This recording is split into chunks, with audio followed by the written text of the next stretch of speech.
بسم الله الرحمن الرحيم.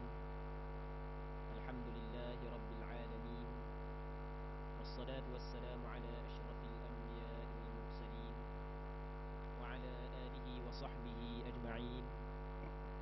اللهم رب اشرح لي صدري ويسر لي أمري واحلل عقدة من لساني يفقه قولي، ولا حول ولا قوة إلا بالله العلي العظيم.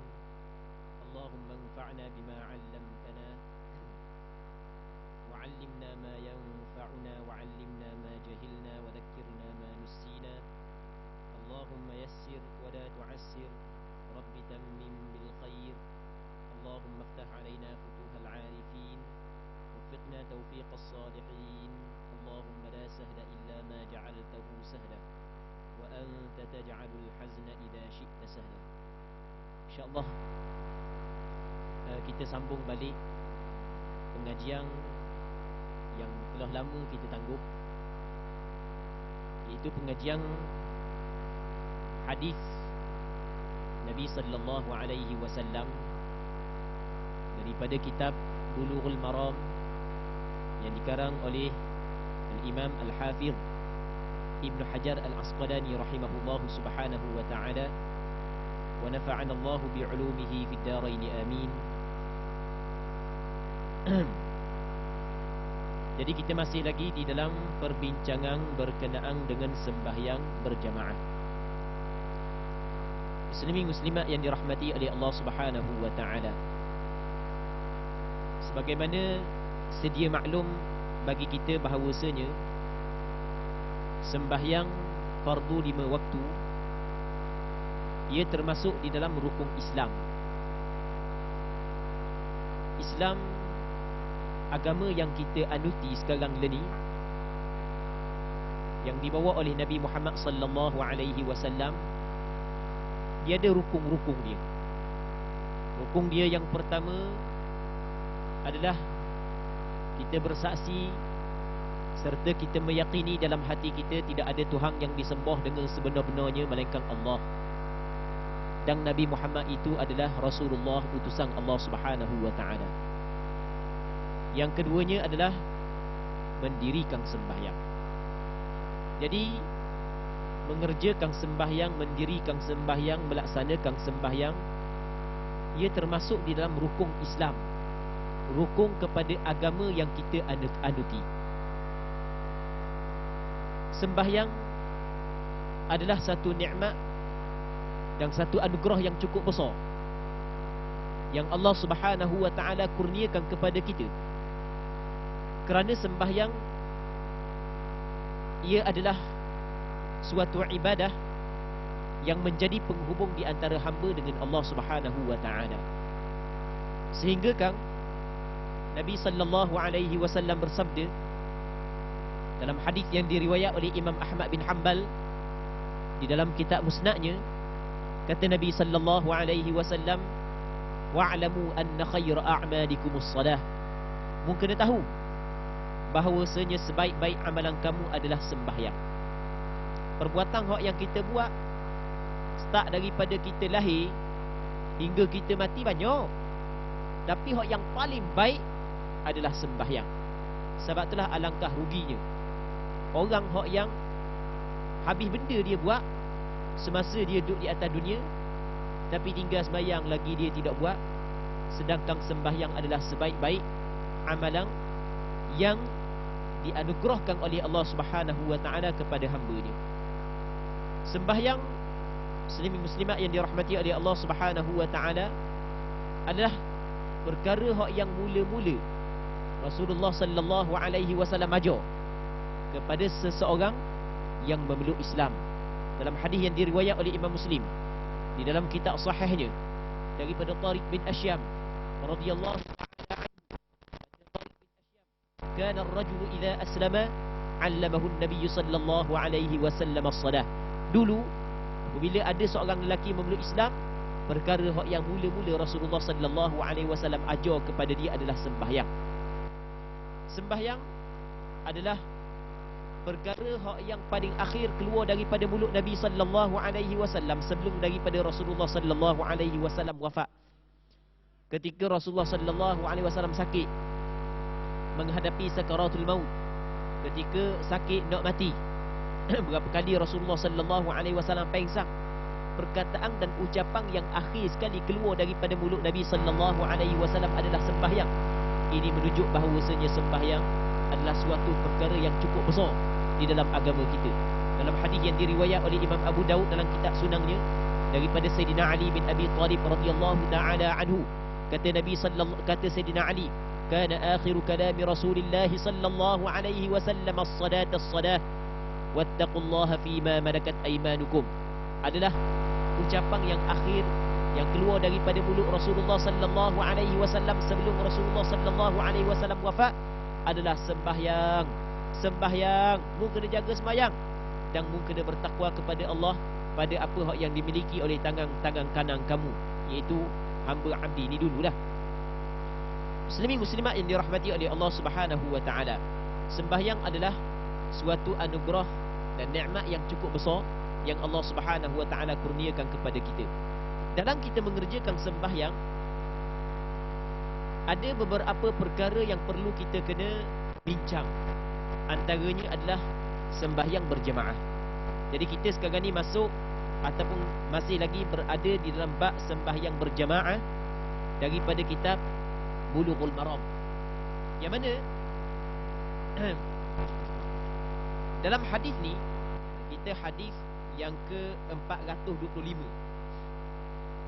kata Imam Ibn Hajar Al-Asqalani rahimahullahu ta'ala, wa an Abi Hurairah radhiyallahu anhu anna Rasulullah sallallahu alaihi wasallam qala, walladhi nafsi biyadihi laqad hamamtu an amura bihatab fayuhtatab thumma amura bis-salati fayu'adhdhana laha thumma amura rajulan faya'umma an-nas ثم أخالف إلى رجال لا يشهدون الصلاة فأحرق عليهم بيوتهم والذي نفسي بيده لو يعلم أحدهم أنه يجد عرقا سمينا أو مرمامتين حسنتين لشهد العشاء متفق عليه واللفظ للبخاري.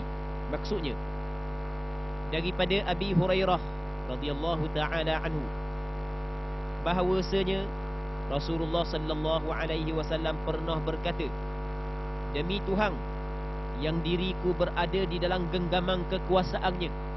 Nabi sallallahu alaihi wasallam bersumpah dengan nama Allah, demi Allah yang jiwaku, diriku, nyawaku berada di dalam genggamannya. Rasulullah sallallahu alaihi wasallam bersumpah. Jadi Rasulullah tidak bersumpah melainkan benda yang lepas daripada ni adalah benda yang besar. Rasul kata, demi Allah, demi Tuhan yang jiwaku, nyawaku berada di dalam genggamannya, sesungguhnya aku telah bertekad, kata Rasulullah, untuk memerintahkan agar dikumpulkan kayu api. Aku sebenarnya ingin supaya dikumpulkan kayu api. Dan untuk apa? Untuk masak? Bukan untuk masak. Nak bakar benda. Nanti kita tengok lepas daripada ni. Lepas daripada tu, lalu aku perintah agar diserukan azan, dilaungkan azan untuk sembahyang, dan menyuruh seorang agar menjadi imam mereka. Rasulullah lantik seorang menjadi imam, sedangkan aku sendiri akan mencari sejumlah orang yang tidak ikut berjemaah, lalu aku bakar rumah mereka itu. Inna lillahi wa inna ilaihi raji'un. Memang cukup teruk ni, kata Rasulullah. Rasul kata, demi Allah, aku berkeinginan untuk melakukan perkara ni. Jadi Rasulullah sallallahu alaihi wasallam sembahyang berjemaah bersama dengan para sahabat. Maka Rasul dapati ada beberapa orang daripada kalangan penduduk Madinah tidak hadir sembahyang berjemaah di masjid Nabi sallallahu alaihi wasallam bersama dengan Rasulullah. Sekali tak ada, dua kali tak ada. Maka Rasulullah sallallahu alaihi wasallam khabar, demi Allah, aku ingin nak melakukan perkara ni. Nak minta kumpul kayu api. Lepas tu nanti sampai masuk waktu sembahyang, okey, Tok Bilal terus melakukan azan. Kerana melakukan azan untuk mengerjakan sembahyang fardu adalah perkara yang dituntut dan disyariatkan. Lepas tu aku latih salah seorang dari kalangan orang hak yang ada di masjid menjadi imam pengganti aku. Sebab kalau Rasul ada, Rasul jadi imam. Jadi Rasulullah ni nak suruh orang lain jadi tu imam. Tujuan dia Rasul nak pergi bakar rumah orang hak yang tidak hadir sembahyang berjamaah. Cuba kita bayangkan, bakar rumah ni bukan perkara kecil. Rasulullah dia tidak buat melainkan apa hak yang Allah Ta'ala wahyukan kepada dia. Dia tidak buat melainkan apa hak yang ditetapkan oleh Allah Subhanahu wa Ta'ala. Begitulah undang-undang hukum yang Allah Subhanahu wa Ta'ala sebagai pencipta kita menetapkan kepada orang yang tidak hadir sembahyang berjemaah. Cuba bayangkan. Sebab itulah sebahagian daripada ulama menjadikan hadis ini sebagai dalil bahawasanya bagi orang yang tidak ada apa-apa keuzuran syar'i dari kalangan lelaki yang balik, dia tidak mempunyai keuzuran syar'i, dia orang lelaki, dia balik, dia bukan orang gila, wajib dia kena sembahyang berjemaah. Wajib. Kalau dia tidak sembahyang berjemaah, berdosa. Ini menurut pandangan sebahagian daripada ulama.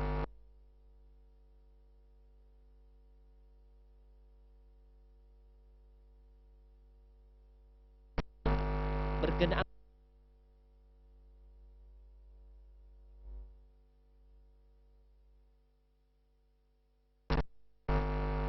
hukum sembahyang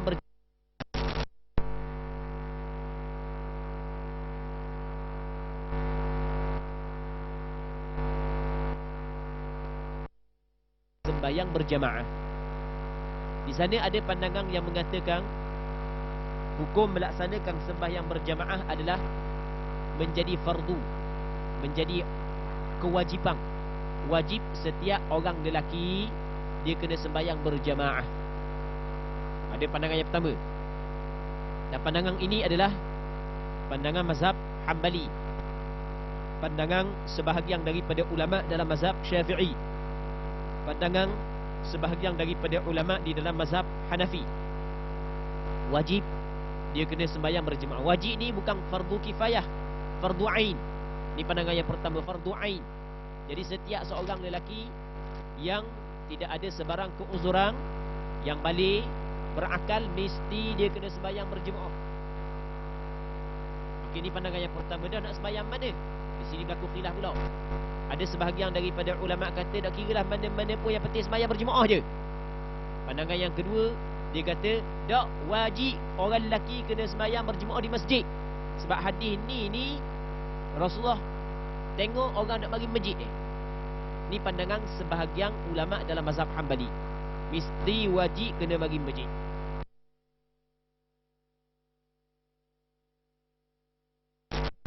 Bagi lelaki bukanlah fardu ain, bukan fardu kifayah. Maksud fardu kifayah adalah ketika mana ada dah orang buat pada sesuatu tempat, maka gugur tuntutan bagi orang yang lain. Orang lain tak buat pun tak apa, sebab ada dah orang buat. Tapi tak samalah orang buat dengan orang tak buat. Mana tak sama? Orang buat dengan orang tak buat, orang makan dengan orang tak makan pun tak sama dah. Orang semayang, buat semayang berjemaah dengan tak buat, memang tak sama dah. Cuma tuntutan kewajipan kepada pihak yang tidak buat lepas dah kalau ada orang buat. Dua. Yang ketiganya adalah sembahyang berjemaah sunnah muakkadah. Sunnah yang ada tuntutan yang cukup kuat supaya dilakukan oleh para lelaki. Ini tiga pandangan. Pandangan majoriti ulama, kebanyakan ulama mengatakan sembahyang berjemaah adalah sunnah muakkadah, bukan fardu ain. Baik. Namun muslimin muslimat yang dirahmati oleh Allah Subhanahu wa taala, namun sebahagian yang lain berpandangan bahawasanya sembahyang berjemaah adalah fardu ain. Jadi oleh kerana khilaf di antara wajib dengan tidak wajib ni, maka kita kena ambil berat lah. Kita kena ambil berat. Dan hamba pernah khabar sebelum daripada ni, di zaman salaf dulu, kalau orang tu tak semayang, dia akan ditahmah dan dituduh bahawasanya dia orang kafir. Di zaman salaf dulu, kalau orang lelaki tu tak mari semayang berjemaah, dia akan ditahmah dan dituduh sebagai golongan munafiqun. Kerana golongan munafiqun hak yang tidak hadir sembahyang berjemaah. Oh sedapnya. Mu makan siang malam, makan kenyang perut, minum air, hilang dahaga, pergi situ pergi sini, ambil nikmat Allah Subhanahu wa taala, tapi tidak melakukan tanggungjawabmu sebagai hamba Allah Subhanahu wa taala. Tak ada ke perasaan takut ketika mana berjumpa dengan Allah Subhanahu wa taala, sedangkan banyak tanggungjawab hak yang Allah taala bagi kepada mu, tapi mu tidak laksanakan, mu tidak guna. Bagaimana mu nak jawab di hadapan Allah Subhanahu wa taala? Allah, benda ni hak yang patut kita kena fikir, muslimin muslimat yang dirahmati oleh Allah Subhanahu wa taala. Sebab semua kita tahu bahawasanya kehidupan kita di atas dunia hanyalah sementara sahaja. Penghujungnya kita akan mati, dan setelah daripada kita mati, kita akan dibangkit kembali dan kita akan dihitung, dihadap di mahkamah Rabbul Jalil. Muslimin muslimat yang dirahmati oleh Allah Subhanahu wa taala. Baik. Pandangan majoriti ulama, okey, hadis yang kita baca ni adalah sebagai dalil dan sandaran kepada pandangan ulama yang mengatakan sembahyang berjemaah bagi lelaki yang baligh, yang berakal adalah wajib. Sebab Rasul nak bakar rumah. Mana mungkin kalau benda siapa ke bakar rumah, benda tu bukan benda wajib. Siapa Rasul nak bakar rumah? Namun majoriti ulama kata hadis ni walaupun nampak pada zahir memanglah wajib, tapi di sana ada hadis lain. Antaranya Rasul kata salatul fardhi, salatul jamaati tafdhulu min salatil fardhi. Sembahyang berjemaah lebih daripada sembahyang seorang diri. Jadi bermakna sembahyang seorang diri sah. Dalam hadis yang lain kata Rasulullah, salatul rajuli, sembahyang seorang lelaki bersama dengan seorang lelaki, maksudnya dia berjemaah dua orang, hak tu terlebih bersih berbanding dengan sembahyang seorang lelaki secara bersendirian. Jadi kalau tengok di situ sembahyang secara bersendirian sah. Maka sebab itulah kata ulama, sembahyang berjemaah bukanlah fardu ain di pandangan majoriti ulama, termasuk pandangan mu'tamad dalam mazhab Imam Syafi'i. Bahkan ia adalah sembahyang hukum sembahyang berjemaah adalah sunnah. Manakala hadis ni hak yang Rasul nak bakar ni, kalau kata pandangan majoriti ulama, termasuklah Imam Nawawi dalam kitab Majmu', dia kata sebenarnya hadis ni adalah untuk golongan munafiqun. Dia ke golongan munafiqun, dia bukan setakat dok bagi sembahyang berjemaah, bukan setakat dok bagi sembahyang jemaah, duduk di rumah pun dia dok sembahyang. Golongan munafiqun, orang hak munafiqun ni orang hak yang menzahirkan keimanan dan menyembunyikan kekufuran. Wala yazkurunallaha illa qalila, dia tidak mengingati Allah melainkan sedikit. Jadi oleh kerana dia dok sembahyang langsung, sebab itulah Rasulullah sallallahu alaihi wasallam ingin berhasrat untuk bakar rumah dia. Baik, ala kulli hal, muslimin muslimat yang dirahmati oleh Allah Subhanahu wa taala, sembahyang berjemaah adalah suatu perkara yang perlu kita kena ambil berat. Jadi kita kena letak depan. Jadi kalau sekiranya berlaku pertembungan di antara sembahyang berjemaah dengan pekerjaan-pekerjaan lain, ketepikan pekerjaan lain, kerana sembahyang berjemaah adalah hubungan kita dengan pencipta kita. Ini adalah satu anugerah dan nikmat yang besar yang Allah Ta'ala kurniakan kepada kita. Kenapa kita nak abaikan? Kenapa kita nak biarkan? Mesti kita kena letak depan. Sebagai seorang Muslim, pasti dia akan mengutamakan keredaan Allah Subhanahu wa Ta'ala berbanding keinginan-keinginan dia hak yang tidak bersangkut paut dengan keredaan Allah Subhanahu wa Ta'ala. Ketepikan perkara yang lain, letakkan tuntutan agama di hadapan kita, insya-Allah kita akan dapat jaga sembahyang berjemaah sehingga kita bertemu dengan Allah Subhanahu wa Ta'ala. Seterusnya kata dia lagi dan demi Tuhan yang diriku berada di dalam genggaman kekuasaannya. Nabi sallallahu alaihi wasallam bersumpah lagi, demi Allah yang jiwaku, nyawaku berada di dalam genggaman kekuasaan Allah, seandainya seseorang dari mereka mengetahui bahawa dia akan mendapatkan tulang atau dua tulang belikat yang masing-masing padat dagingnya, nescaya dia mahu menghadiri solat berjemaah Isyak. Jadi dalam hadis kata Nabi sallallahu alaihi wasallam, kalau dia tahu mari surah ataupun mari masjid sembahyang berjumuah ni akan dapat habuang yang dalam hadis ni Rasul sebut tulang yang ada sedikit daging. Pasti dia akan hadir sembahyang Isyak, akan hadir sembahyang berjemaah bersama dengan Nabi sallallahu alaihi wasallam. Baik. Jadi golongan-golongan munafiqun dia tidak akan melakukan perkara ibadat melainkan di dalam ibadat tersebut ada habuang dia, ada habuang dunia dia, barulah rengang tulang nak buat. Maka kita janganlah perangai lagu tu. Jadi siapa ke ada juga di tempat-tempat kita setengah masjid itu oleh kerana ahli Jumaat dok ramai, jadi bincang-bincang kata nak buat awan dia nak buat ramai ni. Kata AJK kata nak buat ramai mudah je, kita buat makan buat makan ramai sungguh. Jangan kita buat lagu tu. Sebab dia sebab kita datang melakukan ibadat, tujuan kita ada habuang dunia. Kalau tak ada habuang dunia, dok mari. Jangan kita buat lagu tu, sebab tu adalah sifat golongan munafiqun. Itu perlu kita kena faham muslimin muslimat yang dirahmati oleh Allah Subhanahu wa taala. Seterusnya, wa anhu qala Rasulullah sallallahu alaihi wasallam, athqalus salati 'alal munafiqina salatul 'isya'i wa salatul fajri walau ya'lamuna ma fihima la atawhuma walau habwa. Muttafaqun alaih. Daripada Abi Hurairah radhiyallahu taala anhu, katanya Rasulullah sallallahu alaihi wasallam bersabda, salat berjamaah yang paling berat bagi orang yang munafiqun ialah salat Isyak dan salat subuh. Seandainya mereka mengetahui besarnya pahala yang ada pada kedua salat ini, nescaya mereka akan menghadirinya meskipun dengan merangkak. Hadis muttafaqun alaih, dikeluarkan oleh Imam Bukhari dan Muslim. Muslimin muslimat yang dirahmati oleh Allah Subhanahu wa taala.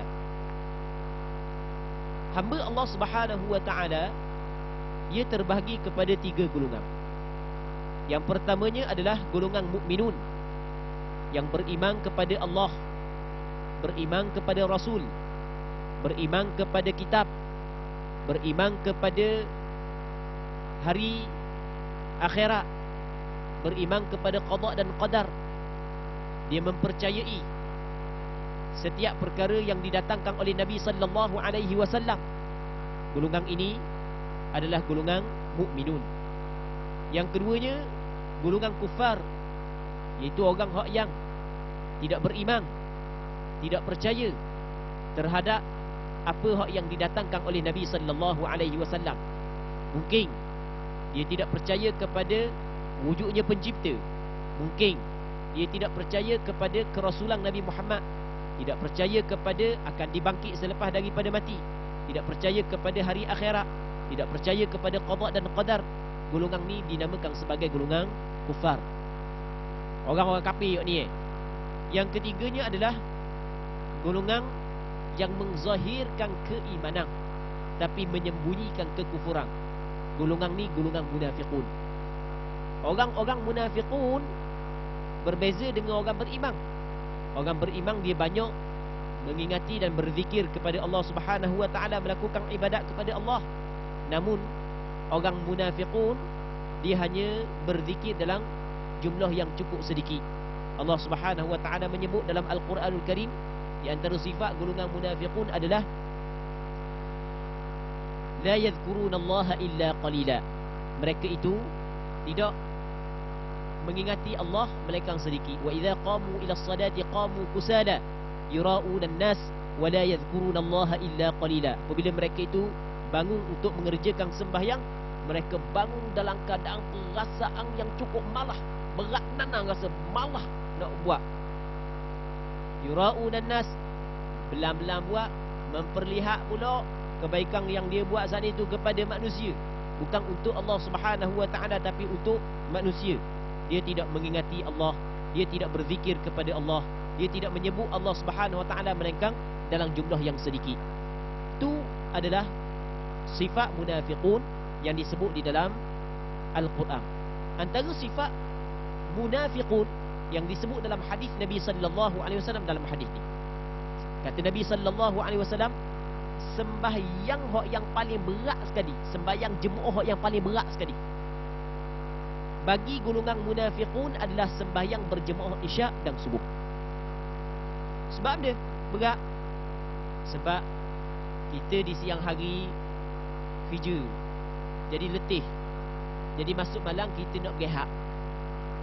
Jadi orang hak yang tidak ada kekuatan iman, dia tidak akan hadir ke masjid untuk mengerjakan sembahyang berjamaah.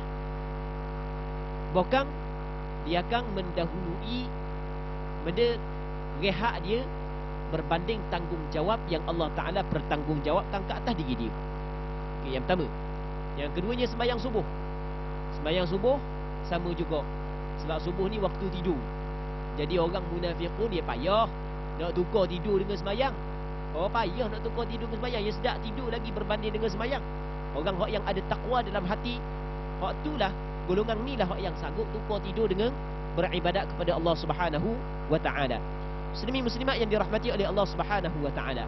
Sebab itulah ketika mana kita melihat seorang kawan kita ataupun jiran kita, orang hak yang kita kenal, dapat istiqamah, jaga sembahyang berjemaah isyak, jaga sembahyang berjemaah maghrib, maka pada zahirnya telah ada padanya tanda dia ni bukan daripada golongan munafiqun. Kerana golongan munafiqun cukup berat untuk hadir sembahyang berjemaah isyak dan subuh. Sebab itulah ketika mana kita mampu untuk jaga sembahyang berjemaah isyak dan subuh, maka kita kena bersyukur kepada Allah di atas nikmat tersebut. Kerana nikmat itu Allah Subhanahu wa Ta'ala kurniakan kepada sebahagian daripada hamba-Nya hak yang betul-betul dipilih oleh Allah Subhanahu wa Ta'ala. Bukan semua hamba-Nya Allah Subhanahu wa Ta'ala kurniakan nikmat tersebut. Kita kena bersyukur kepada Allah Subhanahu wa Ta'ala. Perbanyakkan ucapan alhamdulillah ketika kita mampu menjaga sembahyang berjemaah isyak dan subuh. Muslimin muslimat yang dirahmati oleh Allah Subhanahu wa Ta'ala.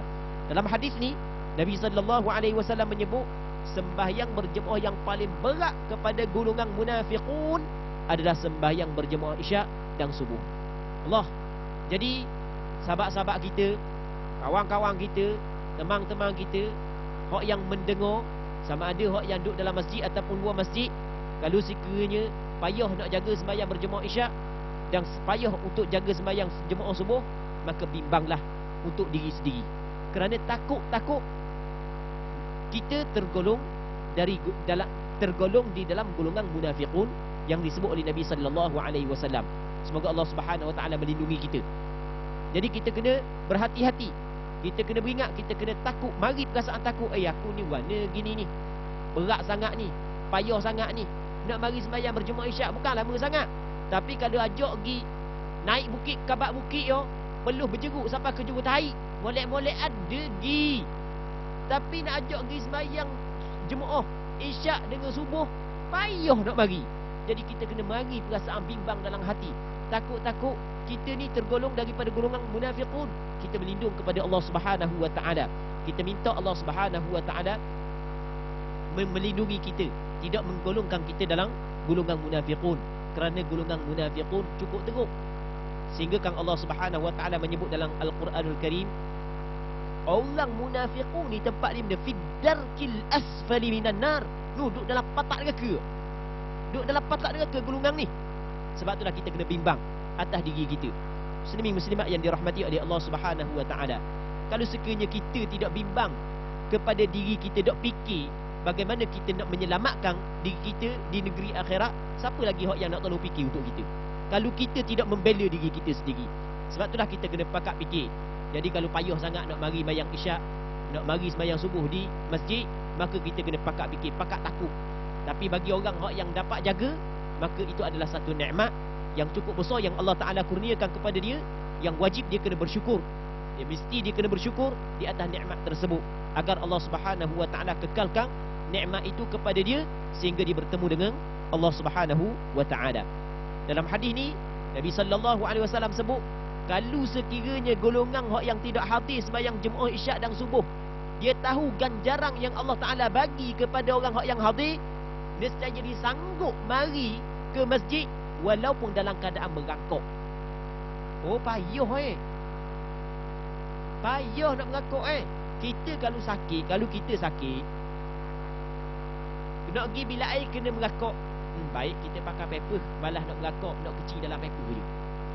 Jarang sangatlah orang mengakuk nak pergi kecil bilik air dah sakit sangat, sakit teruk sangat. Gitu kan? Tetapi kalau golongan tu dia tahu ganjaran yang Allah Ta'ala bagi kepada orang yang hadir sembahyang berjemaah Isyak dan subuh di masjid, dia sanggup mari dalam keadaan merangkak. Bukan dalam rumah dia, keluar daripada rumah dia, mari ke masjid dalam keadaan merangkak. Sanggup. Tetapi nak buat orang dia tak nampak ganjaran pahala. Oh kalau nampak mu mari sembahyang Isyak, awak balik 3 tegelah pahala. Hak ni 4 tegelah. Pernah duduk rumah, kaya pula. Duk rasa tak tahulah Suti kampung ke duduk masjid, tak muak. Tetapi dunia ni adalah tempat ujian. Ganjaran-ganjaran yang Allah Ta'ala bagi kepada orang yang melakukan ketaatan kepada Allah tidak dapat dilihat dengan mata kepala. Tetapi bagi orang yang mempunyai mata hati, dia akan dapat merasa kemanisan, ketenangan hati ketika dia melakukan ibadat kepada Allah Subhanahu wa Ta'ala. Seterusnya katanya wa anhu qal atan nabiyya sallallahu alaihi wasallam rajulun a'ma faqala ya rasulullah laysa li qa'idun yaquduni ila al-masjid farakhasa lah falamma walla da'ah faqal hal tasma'u an-nida'a bis-salah qala na'am qal fa'ajib rawahu muslim. Maksudnya daripada Abi Hurairah radhiyallahu ta'ala anhu, katanya Nabi sallallahu alaihi wasallam pernah didatangi oleh seorang lelaki yang buta. Jadi satu ketika ada seorang lelaki sahabat Nabi sallallahu alaihi wasallam buta. Dia bagi jumpa dengan Nabi sallallahu alaihi wasallam. Orang buta ni muslimin muslimat yang dirahmati oleh Allah Subhanahu wa Ta'ala, dia sama dengan orang celek. Kita hak yang celek pun kadang-kadang sakit mata, ataupun hak yang dulu cerah lepas tu rabung, susah dah kalau tak ada spek. Susah dah kalau tak ada spek nak jalan. Kereta tak berani nak bawa, rabung. Takut nak mari masjid putih, nyegi ni patah batu buruk jadi kat tu. Susah. Apatah lagi kalau orang tu buta. Jadi ada seorang sahabat Rasulullah buta. Dia mari jumpa dengan Nabi sallallahu alaihi wasallam. Mari bukan saja-saja nak tanya masalah. Tanya masalah tentang sembahyang berjemaah. Dia mari jumpa dengan Rasul, dia kata, Rasulullah, hamba ni engkau tak mau mari sembahyang berjemaah, nak mari sangat masjid. Tetapi tidak ada orang yang boleh bawa hamba mari ke masjid. Dan hamba buta. Tak ada orang yang boleh pimpin hamba boleh datang ke masjid. Baik. Maka kata Abu Hurairah, maka Rasulullah memberikan keringanan kepadanya. Rasul kata, ada apa lah kalau tak mari pun. Tak apa lah kalau tak mari pun. Sebab tak ada orang yang boleh bimbingmu.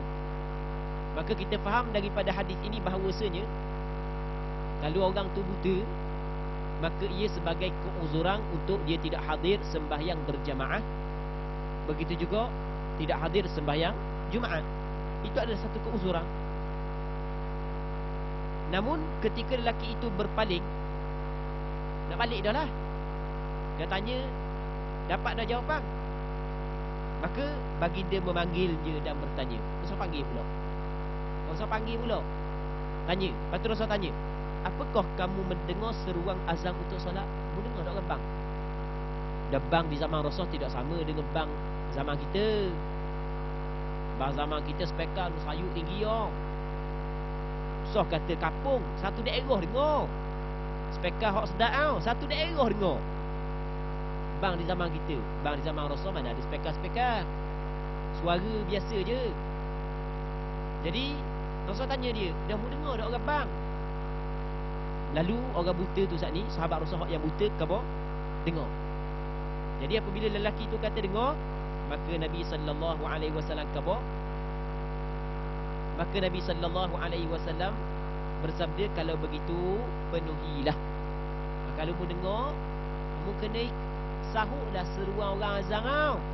Dia orang azan kata mari sembahyang, kan hayya 'alas solah, mari sembahyang, mu kena sahut. Maksudnya mu kena mari masjid ya. Mu kena mari masjid. Ada seorang sahabat Rasulullah buta mari jumpa dengan Rasulullah, tanya Rasulullah tentang sembahyang berjemaah. Dia khabar kepada Rasulullah, Rasulullah warna hamba bukan tak mau bagi masjid, nak bagi sangat. Tetapi tak ada orang yang boleh bimbing hamba, bawa hamba bagi masjid. Rasulullah kata, tak apa kalau gitu kau. Dan awak warna. Lepas tu dia pun selesai, nak balik lah. Rasulullah tanya pula sekali lagi.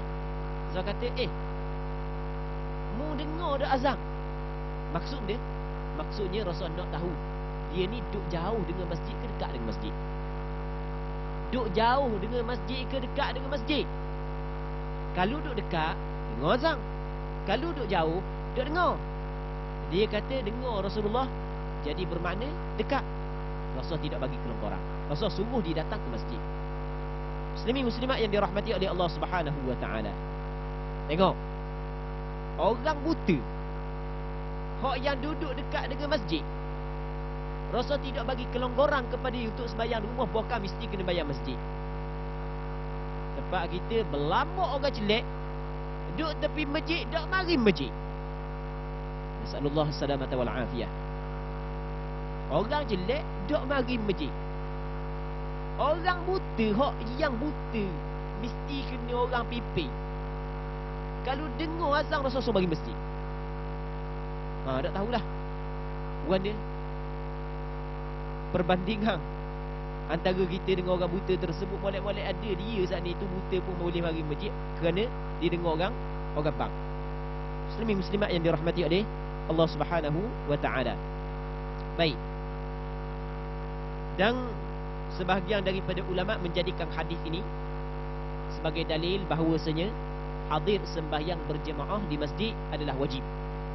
Orang buta sekalipun Rasul suruh mari masjid, wajib lah tu. Kalau tak wajib, Rasul tak suruh pula. Siapa hak tu? Baik, namun majoriti ulama kata hadis ni bukan sembahyang jemaah fardu biasa, bukan khusus untuk sembahyang Jumaat. Hadis ni khusus untuk sembahyang Jumaat.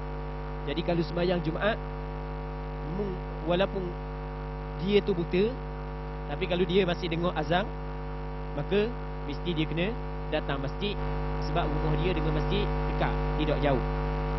Kalau dia datang boleh mendatangkan bahaya, kereta apa semua sekali, maka hak tu tak ada masalah lah, ada keuzuran.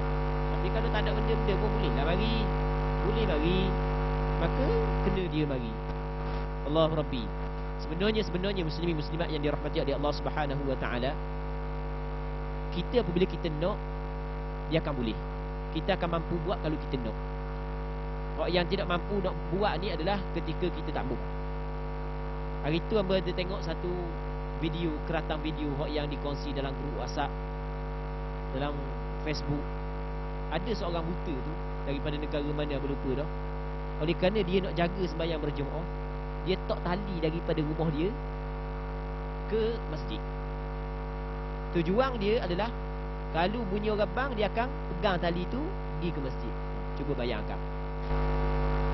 Relanya tak tali, tapi masjid putih tak tak tali lah. Kena langgar kereta. Jadi nak kabarnya kalau masjid dalam kampung-kampung, siapakah dia tak tali untuk hadir sembahyang berjemaah di masjid? Tak tali. Kesungguhan untuk menjadi hamba Allah Ta'ala yang sempurna. Allah Rabbi. Alangkah ruginya bagi orang yang Allah Ta'ala bagi nikmat mata, dia boleh jelek, pejang sebelah mata pun masih lagi nampak jalan untuk ke masjid, tapi tidak menggunakan mata untuk melihat jalan ke masjid. Menggunakan nikmat mata melihat kepada jalan-jalan yang selain daripada masjid, tapi pergi ke masjid tak nampak jalan, jalan lain nampak belaka. Kamera Highland lah, Geting Highland lah, negara tu lah, negara ni lah, nampak belaka jalan, tapi saja jalan ke masjid je tak nampak. Allah Rabbi. Ini adalah golongan yang cukup rugi. Cuma kerugian tersebut tidak dapat dirasai di atas dunia, pastinya di akhirat dia akan merasai kerugian tersebut. Muslimin muslimat yang dirahmati oleh Allah Subhanahu wa taala. Seterusnya kata Nabi sallallahu alaihi wasallam, seterusnya kata Syekh Ibn Hajar Al-Asqalani, wa an Ibn Abbas radhiyallahu anhuma an Nabi sallallahu alaihi wasallam qala man sami'a an-nidaa falam ya'ti fala salata lahu illa min 'udhrin, rawahu Ibn Majah wa ad-Daraqutni wa Ibn Hibban wal Hakim wa isnaduhu ala syarti Muslim lakin rajjaha ba'dhum waqfah. Daripada Abdullah bin Abbas radhiyallahu ta'ala anhuma, katanya daripada Nabi sallallahu alaihi wasallam, Rasulullah sallallahu alaihi wasallam bersabda, barang siapa yang mendengar suara azan kemudian tidak datang ke masjid, maka tidak ada solat baginya melainkan apabila ada keuzuran. Tengok Rasul kata gua ni, orang tu ni untuk orang lelaki, ni untuk orang lelaki. Orang puan nak masuk ni untuk orang lelaki. Orang lelaki tu hak yang balik, yang berakal, bukan kanak-kanak, bukan orang gila. Kalau dia dengar laungan azan tapi dia tidak mari ke masjid untuk mengerjakan sembahyang berjemaah di masjid, maka tidak ada sembahyang baginya. Tak ada sembahyang. Itu maksud fala salatalah. Cuma tak ada sembahyang ni ulama berbeza pandangan. Maksud dia tak ada sembahyang. Sebagian ulama pakai zahir. Rasul kata tak ada sembahyang, tak sah sembahyang dia. Sembahyang dia tidak sah sebab menjadi kewajipan kepada dia hadir sembahyang di masjid ketika dia dengar laungan azan. Ini pandangan sebagian daripada ulama. Pandangan sebagian yang lain, mazhab Imam Syafi'i berpandangan tidak ada sembahyang, maksudnya tidak ada sembahyang yang sempurna. Sembahyang dia tak sempurna, penuh dengan kecacatan sembahyang lagu tua. Kalau dia sembahyang dan dibentukkan sembahyang dia, diperlihatkan kepada sembahyang dia sendiri pun tak boleh tengok. Dah penuh dengan kecacatan sembahyang tersebut. Orang yang dengar, orang lelaki dia dengar bang tapi dia tak mari sembahyang berjemaah, maka dia sembahyang seorang diri, sembahyang dia penuh dengan kecacatan. Sembahyang dia tidak sempurna. Melainkan kalau ada keuzuran. Ada keuzuran nak buat mana? Contoh keuzuran, tak boleh nak bagi masjid sebab COVID-19 sebagai contoh. Itu masalah lain lah, ada keuzuran. Ataupun demam, gecek suhu sampai ke 40. Memang orang nak pergi masuk lah. Itu ada keuzuran. Sakit sampai tak boleh nak bagi masjid, itu ada keuzuran. Baik, muslimin muslimat yang dirahmati oleh Allah Subhanahu wa ta'ala. Katanya hadis ni diriwayat oleh Imam Ibn Majah, Imam Ad-Daraqutni, Imam Ibn Hibban dan Imam Hakim An-Naisaburi, yang mana sanad hadis ini bertepatan dengan syarah Imam Muslim. Namun sebahagian daripada ulama hadis menilai hadis ini sebagai hadis mauquf, iaitu perkataan sahabat, bukan sabdaan Nabi sallallahu alaihi wasallam. Muslimin muslimat yang dirahmati oleh Allah Subhanahu wa taala, insya-Allah pada malam ni kita kena berhenti sini dulu. Cuma sebelum daripada kita berhenti, kita buat sedikit kesimpulan daripada apa yang kita bincang. Muslimin muslimat yang dirahmati oleh Allah Subhanahu wa taala, yang pertama sekali kita kena ingat sembahyang, ibadat sembahyang ini adalah satu anugerah yang Allah Ta'ala kurniakan kepada kita. Kalau kita faham ini adalah anugerah yang cukup besar, yang cukup mulia yang Allah Ta'ala kurniakan kepada kita, pasti kita tidak akan abaikan. Sebab ini adalah anugerah daripada pencipta, anugerah daripada raja segala raja, anugerah Tuhan yang cukup berkuasa. Dia bagi kepada kita untuk kita menyembah dia, dijadikan ibadat sembahyang sebagai penghubung di antara hamba dengan Allah Subhanahu wa taala. Dalam melaksanakan ibadat sembahyang ada beberapa perkara yang perlu kita kena tahu. Antaranya adalah bagi lelaki dituntut dia melakukan sembahyang berjemaah di masjid. Cuma tuntutan tersebut ulama berbeza pandangan. Ada yang mengatakan tuntutan wajib dan ada yang mengatakan tuntutan sunat. Jadi di sana ada pandangan sebahagian daripada ulama, dan dalil kepada pandangan ini cukup kuat, bahawasanya sembahyang berjemaah bagi lelaki yang berakal, yang balik adalah wajib. Maka janganlah kita abaikan perkara tersebut. Jangan kita buat lebih kurang je. Jadi kita kena tekad dalam hati kita untuk kita jaga sembahyang berjemaah. Dan sembahyang berjemaah ni, muslimin muslimat yang dirahmati oleh Allah Subhanahu wa taala, di zaman Rasulullah Di zaman para sahabat, orang yang tidak hadir sembahyang berjemaah akan ditahmah dan dituduh sebagai golongan munafiqun. Itu perlu kita kena berhati-hati. Kalau sebelum daripada ni, di tempat kita masa awal PKP dulu duk ada mari masjid. Oh sedap, dalam Facebook, dalam WhatsApp, rindu ke masjid. Kita ingat apabila buka masjid penuh. Kau kurang. Ingat kau ramai, rupanya kau kurang. Baik, jadi kita kena muhasabah diri kita, muslimin muslimat yang dirahmati oleh Allah Subhanahu wa taala, selama mana masih lagi ada kesempatan. Sebelum daripada kita meninggal dunia, kita pakat muhasabah, hitung diri kita sebelum daripada kita dihitung di hadapan Allah Subhanahu wa taala. Kita rasa pertemuan kita pada malam ni sini dulu, insya-Allah kita akan sambung pada minggu-minggu yang lain pengajian kitab Bulughul Maram. Allah Subhanahu wa taala a'la wa a'lam. Allahumma haqqiqna bi ittiba'i nabiyyika Muhammadin sallallahu alaihi wasallam zahiran wa batinan. Allahumma ij'alna mimman yastami'una al-qawla fayattabi'una ahsanah. Allahumma ighfir lana wa liwalidina warhamhum kama rabbawna shighara, wa limashayikhina wa liaqaribina wa liasatidatina ولمن له حق علينا ولجميع المسلمين والمسلمات برحمتك يا أرحم الراحمين. وصلى الله على سيدنا محمد وعلى آله وصحبه أجمعين والحمد لله رب العالمين.